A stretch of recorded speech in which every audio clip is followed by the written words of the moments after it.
The other people you've had on are so inspiring. Oh yeah, maybe I can be badass like them, but I also just like going my own pace. Hello. Welcome, everybody. Thanks for tuning in to Hear Her Sports, the podcast about phenomenal female athletes. I'm Elizabeth Emery, your host and producer. Our guest today is a cyclist, so of course I'm super excited. But before I tell you about her, here's a big thank you to all the listeners who've said hello via email and social. I love hearing from all of you about women's sports, what you're up to, and what you think about the great athletes on the show. There's so much exciting stuff to talk about these days, so send an email to elizabeth@hearhersports.com or message me at hearhersports on Instagram and Twitter. If you have suggestions for guests, I'll do my very best to get those women on the show. Well, now on to this week's episode. Tenzin Namdol, better known as Nam, is a first-generation Tibetan-American cyclo-tourer, nature enthusiast, and budding travel writer. Nam is also a long-time environmental activist. It was actually thinking about climate change and fossil fuels that got her commuting everywhere by bike.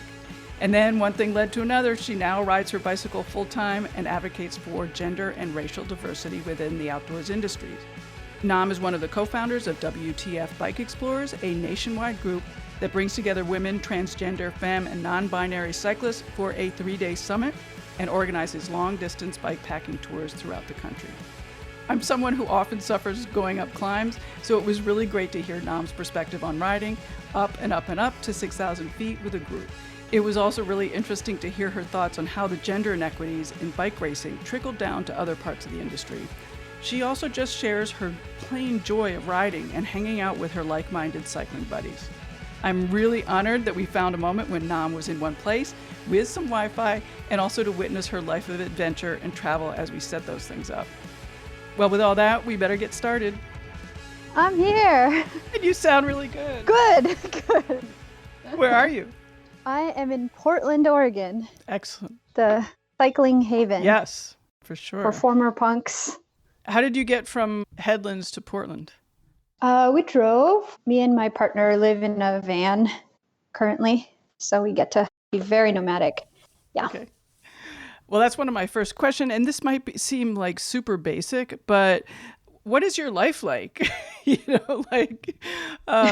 How do you live? Where you live? What do you consider home? How would you describe your lifestyle? Yeah, that's like 7 questions in one, Elizabeth. That was a lot of questions. I know it is. So currently I am living a very nomadic lifestyle because I live in a van and we have a bunch of different bikes in the back and we get to essentially bike pack in luxury because we get to come home to the van with a bed with blankets, instead of a sleeping bag and having to find camp and all this stuff that we used to do full time but don't have to anymore. And when I say we, it's just going to be my partner and I, Ron. So this last year, we got the van just in November. So we've been able to kind of recreate the life that we had for the last 2 years and just adjust it so we can have more of a sustainable way of touring full-time. Bicycle touring full-time. So before the van, we were pretty much living off of the bicycle. We would stay in Tucson, Arizona for the cold December to February or March months, and then go to Connecticut, which is where I mostly grew up and where our parents live, and give us access to their garage and storage for all of our bikes and stuff. All of that sounds very civilized. Yeah. Yeah. Kind of like civilized with an asterisk. Right, exactly. Because we don't have a shower on the van or we have a composting toilet and no plumbing. So it's, civilized with the asterisks. It's basically what you need and nothing you don't. Right.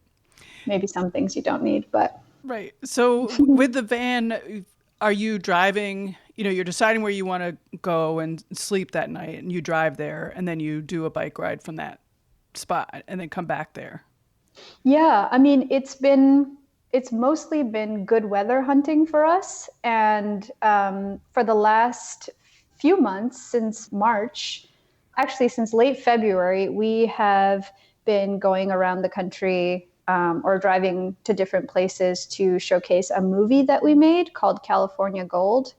It's a 12-minute all analog filmed on Super 8 about touring with friends and capturing a lifestyle of living off the bicycle that has elements of meditations on what it means to be outside in this hyper technologically advanced society, but still kind of longing for uh, a basic connection to nature and each other and to our bicycles and to our bodies. So I think it's a really beautiful film, and it's gotten really good reactions from folks and gets people excited to get on a bike and get out there and enjoy their public lands and do a little bit of, exploring with your friends. What's better than that? What's better than that? And I think it's really cool that you made the movie because so many outdoorsy movies are pretty white. So I think it's really exciting. Pretty white and pretty male. So I think it's really exciting that you made this movie. Yes, it is. On that, there was 8 people on the ride, and more than half were people of color, which was intentional, but also because these are just our friends and we wanted to take this trip with them. They're also very photogenic, so it just made sense. And you're right to point that out, that I just think as a person of color, viewing things that I'm interested in, like the outdoors, cycling, sports in general, I just don't see images of myself reflected back. And so I've always thought that those spaces were not designed for me, which is not true at all, because those spaces are spaces that have been the most healing and the most liberatory, the most energizing and empowering spaces that I've experienced personally. And from having, a lot of separation trauma and ancestral trauma, I know that people who have these challenges of trauma and not access to healthcare need the outdoors, need connections with their friends, and need to be seen in these spaces as people who belong in these spaces. So it was really important for us to create that that space that hopefully gets people to feel like, yeah, the outdoors is for you. There are people who look like you, who don't have as many privileges, who are still out there doing the things that your soul probably wants. Right. And you probably want. Yeah. You said that, you had originally thought that the outdoors wasn't for you. Do you mind me asking, do you consciously remember that? Like thinking, oh, I would really like to get outside, but it's not a space for me? Absolutely. I can't remember a specific moment right now, but if you look at, magazine covers that are designated for the outdoors, I mean, just Outdoor Magazine, Bicycling Magazine, even Patagonia catalogs or REI catalogs, you can see the models that they choose. I think it's starting to change now. I'm definitely seeing a lot more diversity within like advertisements, and so I think that is getting challenged and pushed. But when I was growing up, I didn't see that at all. So I think it's a 2-part thing for me, and is one part is the lack of representation, and the other part is being an immigrant and thinking as an immigrant in a industrialized nation that going to the outdoors and doing the things that my ancestors did was kind of going backwards and is not progressive. And this is a message that I get from my family, and quite often they say, like, you're going backwards. And I disagree. I respectfully disagree. I'll listen and I'll take it in, but so for me, I find it challenging to kind of walk on this tightrope of really wanting a presence, of people of color presence in the outdoors, but also being an immigrant, and wanting to be seen as traditionally successful in a country that's built around, opportunity and pulling yourself up by your bootstraps. And I think a lot of people struggle with those kinds of ideas when they arrive to sports that brings you outdoors. And I think those narratives, the stories that come out of, the challenge, the push and pull, the intersections are the ones that I'm most drawn to. Probably because I'm a narcissist and it reflects what my experience is right back, and I just love it. Aren't we all? But I also think that it makes the industry a little more interesting, a little more layered, complex, and more beautiful. I think beauty is lacking a little bit. You start repeating the same old tired tropes, and I think people can get disengaged and disenchanted with that.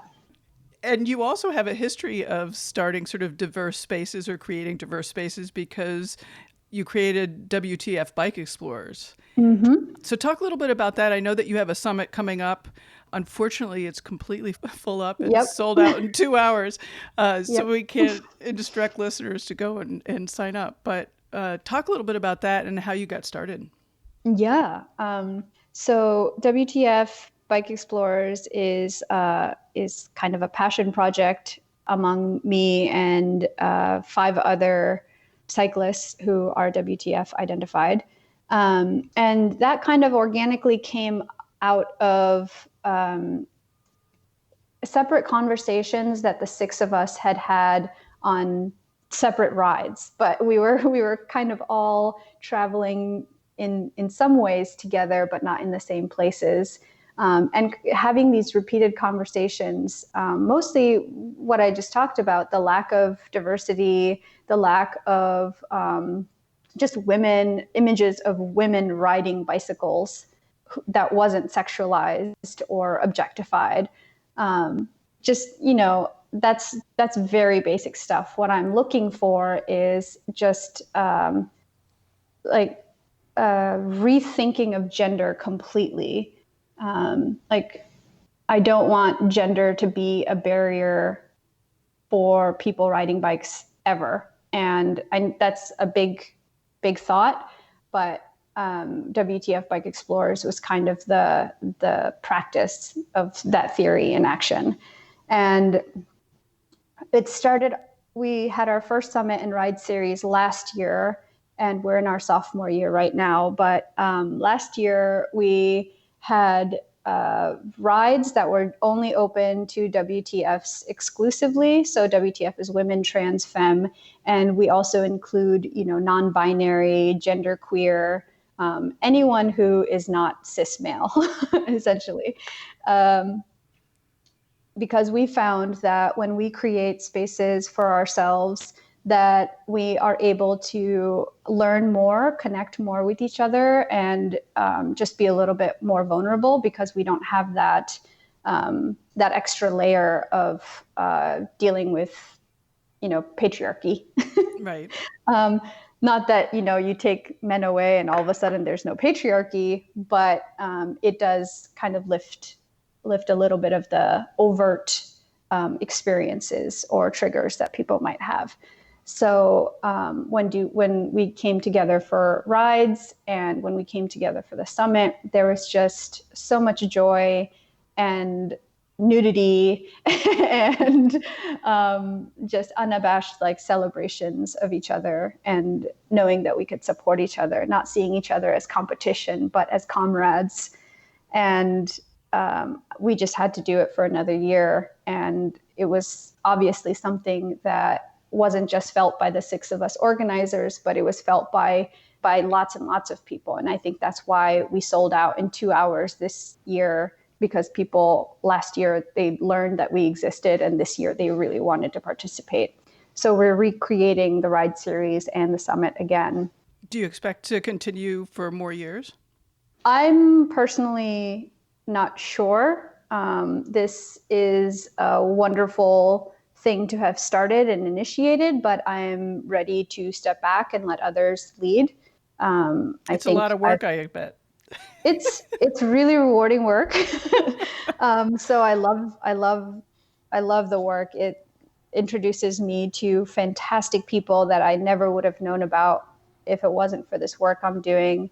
Like the 5 people we just gave scholarships to are doing incredible work in their community. And yeah, I would like to kind of organize myself out of organizing, and headed in that direction. So I'm really proud of what we've done. We've connected so many people to each other. We've connected so many resources that are just based on skill sets that WTFers have. So last year I stepped away from the summit thinking, gosh, if I ever have a bike issue, problem, question, I never have to turn to a cis male ever again, because there's an abundance of resources and skills within this community who won't mansplain to me or, be condescending in any way, and who I just naturally, feel comfortable around.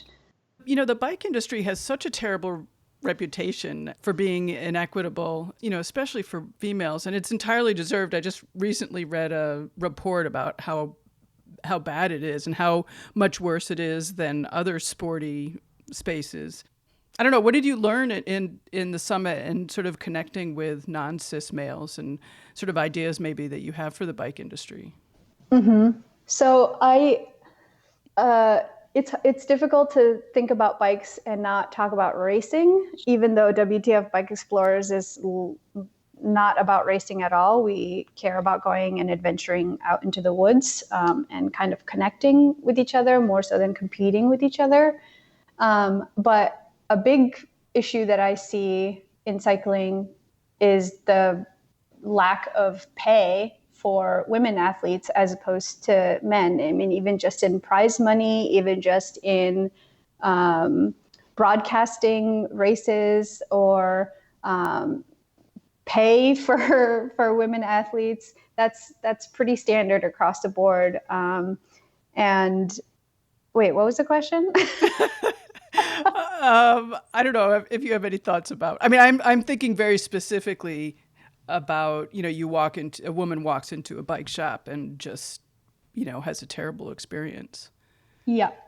I learned so much last year, and a lot of them were through stories and anecdotes of women mechanics who, a man walks into a bike shop and the manager, lead mechanic is a woman, and the man will refuse to take her authority or her expertise because he just thinks that she's not going to be able to fix his bike. And so he rides away on a broken derailleur, and good riddance. But I heard this story over and over and over again from female mechanics, that they just get this attitude from people all the time, every day. And I've seen it happen too, to a female mechanic. So there's those very large, institutional powers that need to be challenged, but also a lot of interpersonal work needs to be done as well. So yeah, I think it's multi-pronged, and we have to, as activists and as people who want to change this, kind of pick where you're most effective. I mean, one thing that I like, at least we're talking about this, you don't feel like you're the only one who ever experiences a bad bike shop. Absolutely. And I think part of ways that patriarchy really can get us down or for people who don't benefit off patriarchy, get us down, is this feeling of isolation, right? That you're the only person feeling this kind of self-gaslighting process that people go through, because we have been told so many times that we're crazy, that there's something wrong with us, that our experiences are not legitimate, that we're being too sensitive, we're being too hyperbolic, all of these things. And when we connect with each other and are able to share our vulnerabilities and open up to each other, we learn that our experiences are actually very common, and that we're not crazy, and that we have each other's backs.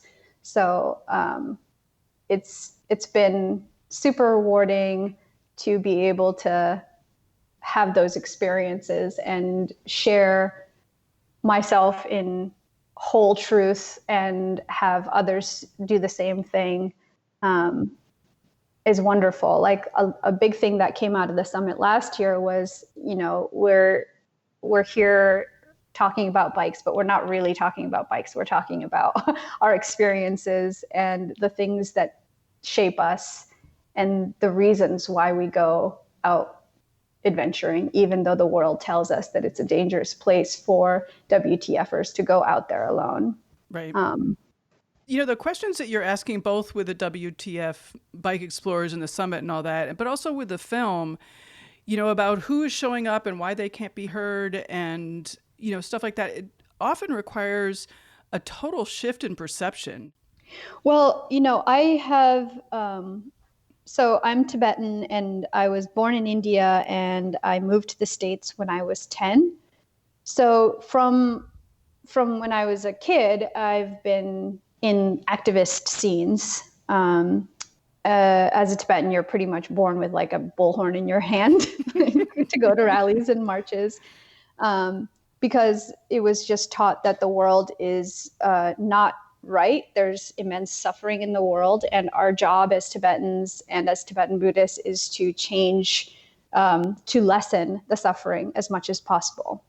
So I think, although my political arc has not been smooth, it's mostly been around that central idea: is there's a lot of suffering in the world, and our job on this planet is to make that a little less. And so from working from that, I would say that I didn't really have to go through large changes to grasp that bedrock knowledge. But I've weaved through, environmentalism and fighting fossil fuels and radical cheerleading, and I've kind of gone in a lot of different directions with my activism, and it's landed me here. But it all applies. We're all very similar. There's injustice. Patriarchy lives everywhere, and capitalism lives everywhere, and thusly there's just suffering all over the place. So you can kind of pick. I wouldn't have the analysis I have if I didn't read, Chomsky or Marx or Bell Hooks or Audre Lorde. I needed these mentors who wrote things down so lovingly during their lifetime to help us guide ourselves through this world that we're in today. So those voices and hopeful visions of the future I turn to those all the time. But in terms of like huge shifts in consciousness, that's a lot to ask for. Well, yeah, I mean, that's one of the questions, I guess, is, people who are thinking about this stuff are thinking about this stuff. Mm-hmm. So how are you switching, other people's, I mean, it's hard, you even talk about patriarchy and capitalism and, some of these sort of basic foundational structures. Mm-hmm. And asking people to sort of shift their mind about what that actually is, like from the very beginning, they're not having to shift, oh, maybe I should buy something, less frequently. You want something mm-hmm. sort of more structural than that. Mm-hmm. I would think that would be a hard change to ask for people. Well, I don't think that I could ever force somebody to think in the ways that I do. Luckily, I've met so many people who are on the same step as me, who understand systems of oppression really well and see it, and they had their own journey to get themselves there, and I've had mine. And last year there was lots of people who came to the summit who were at different levels and engaging with their activism and what what systems of oppression looks like and feels like to themselves personally. And I would never say to anyone that they have to now look at everything through this lens of patriarchy and capitalism, because that is a big change, and that's a lot of inward looking that has to happen, and that's such a personal thing. I couldn't ask people or try to convince them. I know that if they're there and if they're asking, then I will happily give resources. I will happily share space, anything I can do to help in that process. But I would never want to, my job is not to convince, like the Proud Boys or the Nazi sympathizers to come on my side. My job is to strengthen the people who are already with me and build deeper connections with the folks who are sharing in that vision with me, and building a culture and community of like love and comradeship over, trying to get people who are obviously not, it's going to be a struggle to get on my side. Right. Because there's so many of people like me. There are so many people who look at the world right now and say, this is not working out. Like, we've got to do better. We've got to do something different. And it's hard to feel hopeful when you're faced with the news every day.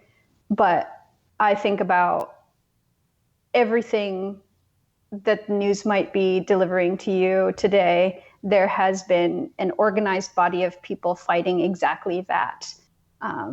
So that gives me hope, and also is a way for people to kind of plug in and not get down that spiral of sadness, and instead turn that sadness into action and connect with people. I think it's one of the biggest challenges for me personally too, is to have human contact and interactions. It's so easy to feel like you're connected when, we're talking on Skype and we're messaging on Instagram or sending each other videos through text. Like, you think that you're having a real interaction, but there's something to just showing up physically and being present with somebody. Mm-hmm. Do you have a guiding principle?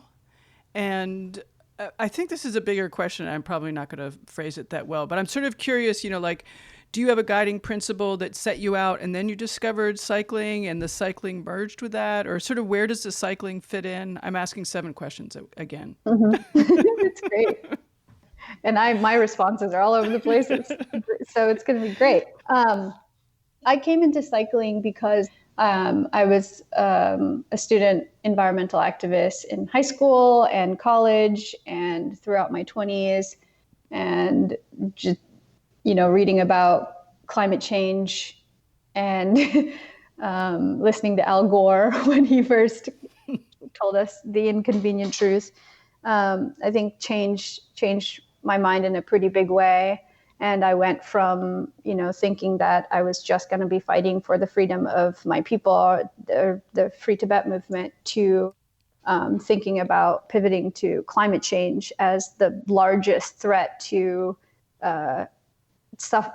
well, it's the biggest cause of suffering to all sentient beings on this planet.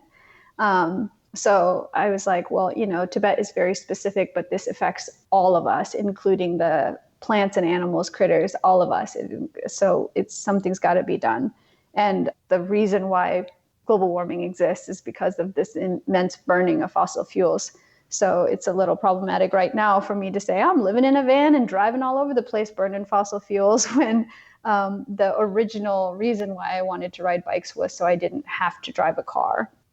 And I was mostly commuting, and never would have thought that the bicycle was used for anything other than transportation or getting from point A to point B.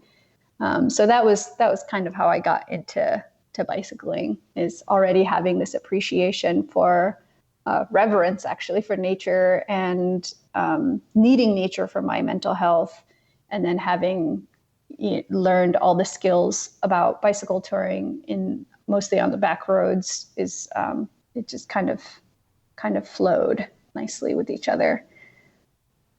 And so how do you feel about yourself now as an advocate? I mean, what would you say that your work is? Or do you have work? Or do you feel like that's important? I think you are catching me in transition. I've done lots of different kinds of activism in different spheres. And right now I'm needing to look inward a lot more and understand impact as we head into 2020 election. I really want to know what's going on so I can be more dangerous, to the forces that are against kindness and compassion. So I think this next leg after I'm comfortable with WTF Bikexplorers is, of course, keep doing that work. I think including trans, femme, women cyclists in just about everywhere bicycles are talked about is going to be the lifelong work. I'm in this for the long haul. I'm committed to liberation for all of us, whatever that looks like. But yeah, right now I'm feeling the need to center myself and to get in better self-practice and self-discipline so I can be extra dangerous to the patriarchy. I'm going to push you on that. What does that mean? It means, I've been wanting to reconnect with Buddhism. I took a trip to India with my mom in February, and it was the first time I had been back to my birthplace since I moved to the States, so 23 years. And I was lucky enough to get teachings from His Holiness for 4 days, and it was to a large audience. It wasn't me personally. And, just the teachings alone helped me process through a lot of the stuff that comes up when you're working with people, when you're trying to build movement. A lot of ego comes in the way, and there was just so many illuminations in dealing with people and yourself in the kindest, gentlest way. And with all that's against us, I think it's really important to embody the peace that I want for the world. And I don't think I have that peace. I have a lot of anger. I have a lot of ill will, obviously, because I'm like, I want to be dangerous to people, but I want to be dangerous in a really effective way. Like, I want to get to the root cause of what makes us attach ourselves so much to systems that kill. So yeah, it's time for me to really get into good discipline, self-discipline. Right. Do you have any thoughts of how you're going to be approaching the elections?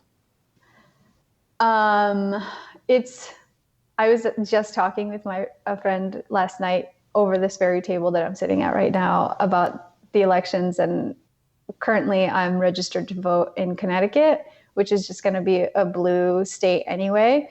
So I'm thinking of doing work elsewhere. Having worked for Obama campaign in Connecticut it was really valuable, but I just didn't feel like Connecticut is a state that is a strategic place to be if you want to do base building and movement organizing, electoral work. So I've got some ideas, but I am really looking forward to who the Democratic nomination is going to be, and then working my tail off to make sure that person gets the seat. Right. gets the house, the White House. Right. Because 4 more years of this, 4 more years of this is just, I can't, I think I just lost my words. I can't imagine. It's going to suck. It's going to suck. I had a moment in the shower the other day thinking like, oh my God, it's only been 2.5 years. Like there's so much left still Yeah. of the first. Yeah. Yeah. And there's just, it's just a never ending onslaught.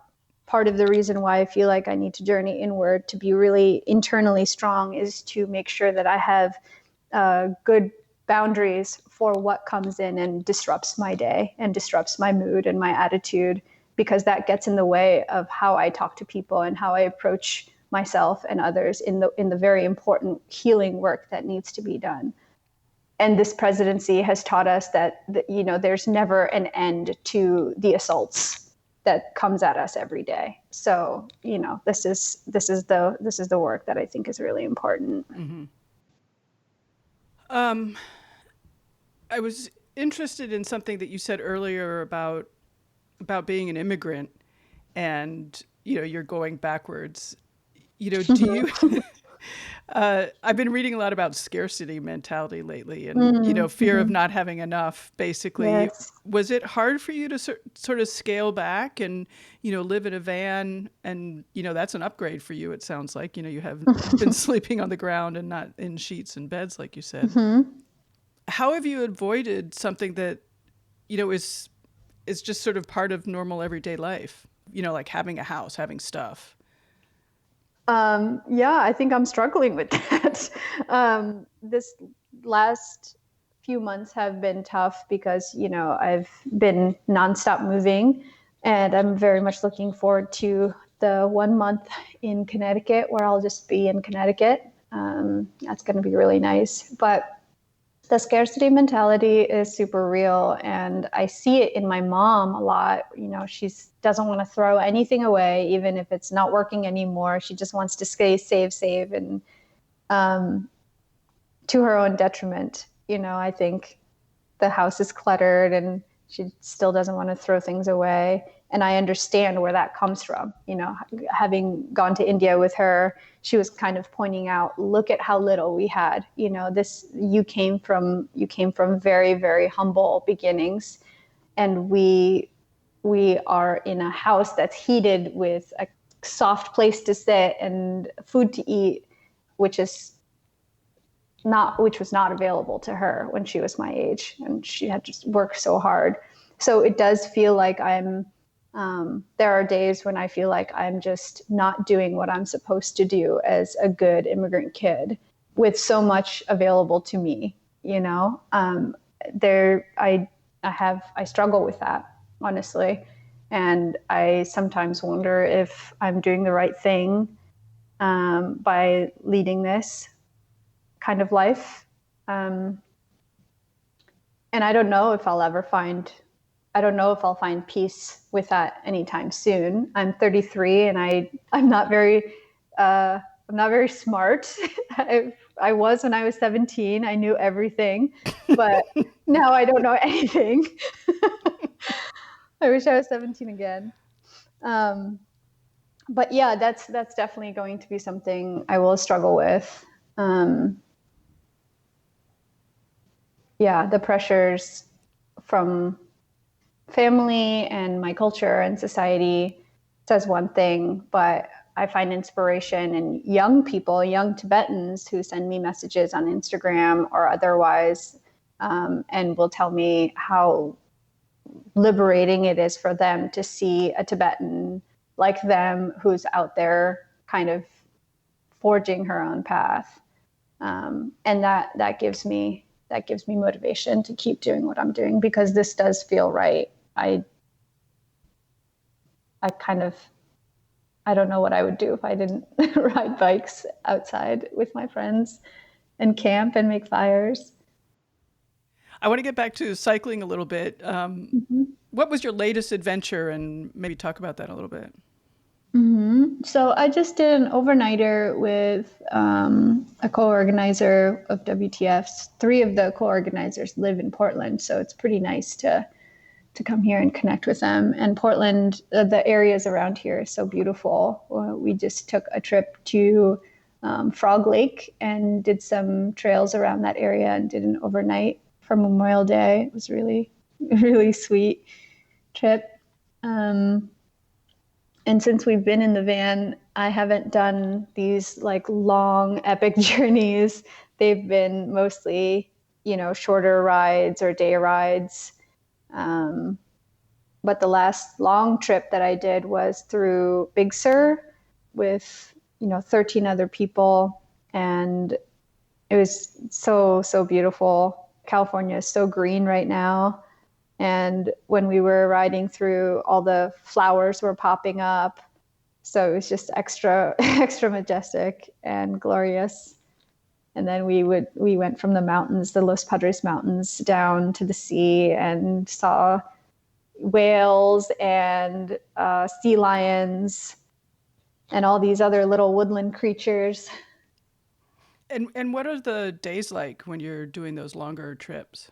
Like how many miles are you riding, for example? Mm-hmm. It depends on the terrain. Sure. There have been days where, it's 6,000 feet of climbing and over, 25 miles or something. So we just end up doing 25 miles that day. Right. And how many hours is that? Maybe I should ask by hours. Yeah. Yeah. So I'll give you like a rundown of a typical day. Cool. So we'll wake up at camp and have breakfast, have a morning fire, maybe if you're allowed to have fires. And then we'll get rolling around 9 if we're good.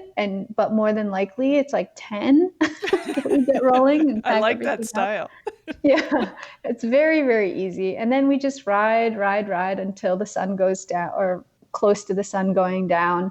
And when that happens, we'll usually, find a place to wild camp. We'll stop around sunset, build a fire, cook dinner over the fire, smoke weed, talk to each other about stuff. And then the same thing happens the next day. Right. It's a very simple and beautiful way to live because you're tired at the end of the day. You are looking forward to what you're going to be making for dinner all day, just thinking about it as you're climbing or descending or going through creeks and over bridges. Yeah. And how are you route finding? I am lucky enough to have some really amazing route makers in my friend groups. My partner, Ron, is really good at it. He's been touring for a long time, so he's kind of figured out maps and the different applications you can use to route find. I have another really good friend, Sarah Swallow, who is an expert route maker and knows how to connect some of the best roads in just about any country or state. There's also, Ride with GPS has all of these routes that people have, and you can just search by location. Strava also has those heat maps where you can look at where people have gone and kind of piece together routes that way. I also use Gaia Maps. But yeah, it's at this point, I know that when I do a longer tour, I know I would like the least amount of paved roads because that means the least amount of car interactions with cars. And for me, that feels really safe and also really rewarding to be away from the paved big roads. So I kind of just look at where there's like fire roads or old logging trails or rail trails, anything. Sometimes I end up on hiking trails and you have to hike your bike up, but that's rare. Right. But yeah, there's so many routes already designed, made out there with so much information. Like on bikepacking.com, you can just find endless routes wherever, all across the world. So there's just really great resources if you are new to adventuring by bicycle and you want to. Everyone I know is really nerdy about this stuff and can talk your ear off about gear and routes and tell you all these stories. And when you're riding with a bunch of other people, are you guys all riding at the same time together in a tight group, or do you all know where you're going and just sort of do your own thing? Yeah, we mostly do I mean, for me, I'm usually the slowest person in the group. And so I usually have my own route. I have the route on my devices. We just kind of go at our own pace. And everybody's comfortable with that? I always have a hard time with that. Yeah, it's hard to know with everybody, but it seems like we have we have a general understanding that we're all going to ride how we ride to be most enjoyable to us. So we just do that. And yeah, depending on the group, we'll wait up for each other at turns, or we won't, or we'll meet up at camp, or we won't, you know. But it kind of works out that way. I usually have a buddy who I travel with, from traveling with a big group to just communication, because you do become such good friends on tour. You really look out for each other, and I haven't toured with anyone who didn't want to take care of one another. Like we kind of get into this pack mentality, and it's really nice. So even when you see people that you've toured with, in civilian life, I just get a little extra excited to see them. Cool. Nice. Nice. Do you have a favorite adventure that you've done? That's a great question. Yeah, I think I was part of the Baja Divide send-off. That's definitely my favorite. I met so many incredible people there. But it was, so the Baja Divide send-off was this route that goes from essentially San Diego all the way down the Baja California Peninsula in Mexico. And it's like 1,500 miles of just the most beautiful stuff. And it's diverse, and you go through so many different climates and ecosystems.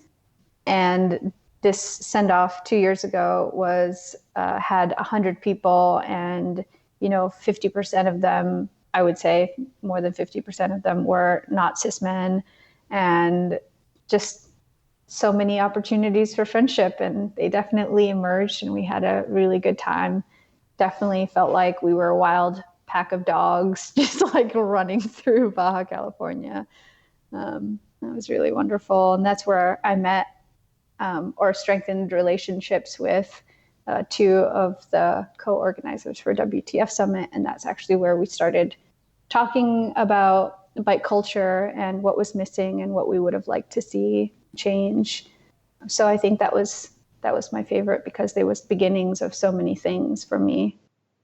You've hinted a lot during our conversation about what you like so much about these trips and adventuring in general. Can you be really specific about, what has drawn you so much to doing these bike rides? And because they're not easy. Mm-hmm. Yeah, I think that part of where I am right now, this wanting to look into the journey inward, comes from my experiences on bikes and being adventuring on bikes, because you go through so many emotions. I think that current traditional way of living in the United States, if you are, college educated and able, you have to compartmentalize so many things. Like you're at a job, and maybe things happen at your job that you can't really engage with fully because you still have to do your job. And then you come home and you can't engage too much or fully with your family because, you still have to put food on the table. And there's so many aspects of modern life that are just stressors that you have to compartmentalize, shut down, and pack away. And I think people do that constantly without knowing it. And when I've been on tour, I've had so much time to kind of detangle and explore what those compartmentalized pieces were. And a big thing that I compartmentalize is not showing so much emotion, because emotion is, especially for women, is seen as weakness. And, I was always taught that wasn't a good thing. But I've always been extremely emotive and sensitive. So bicycling has taught me that it's okay to have all these ranges of emotions, maybe even in just 1 hour. There's elation at seeing a creature, and then also extreme suffering because you've been climbing on 15% grade for the last hour, so it just lets you know that you have a huge range of emotions, that they are perfectly fine to experience, because no one is out there judging you. It's just yourself, and nature is extremely forgiving and kind. Even when it's very harsh, it'll still take care of you if you know how to take care of yourself. That sounds Buddhist. Yeah, I'm kind of a Buddhist. Kind Cool. of. I'm going back, but kind of reluctantly. Oh, yeah? Mm-hmm. How come? Well, Buddhism is not different from any other organized religion. It's just there's a lot of stuff wrong with it, and including sexual assaults by monks and high-ranking lamas. There's a Buddhist monk in Myanmar who was calling for killing Muslims, and that happened.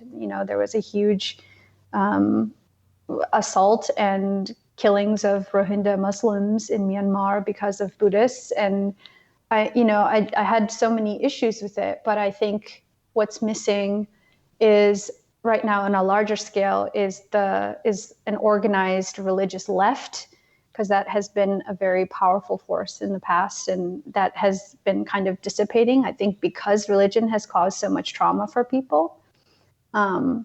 But it doesn't have to. I think there are so many good ethics and suggestions to live by that we kind of need right now, because the digital age makes us very scattered and spread a little too thin, that we get confused about I get confused about where I should be focusing my energy, and what I actually need to be working on. So reluctantly going back.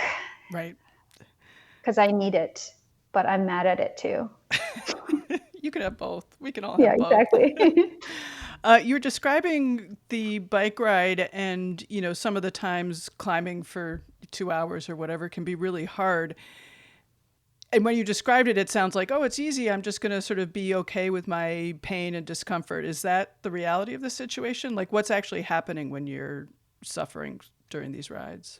Yeah, I'm suffering. I'm probably yelling every 15 I like it. 10 minutes. Screaming out loud, like, what the hell? What the heck? And then I have to calm myself down and look at the route and say, okay, you have to do this. It sucks, but you have to do this. There's a mountain there, and you've got to get water. You've got to get food. You've got to find a place to sleep. You just have to do it. And that has been really good discipline and exercise for me, as the baby of the family, essentially getting whatever I wanted as a child. And even now, it's like, you have to finish this. You have to do something that is causing you pain, because number one, you did it yourself, and number two, you need to survive.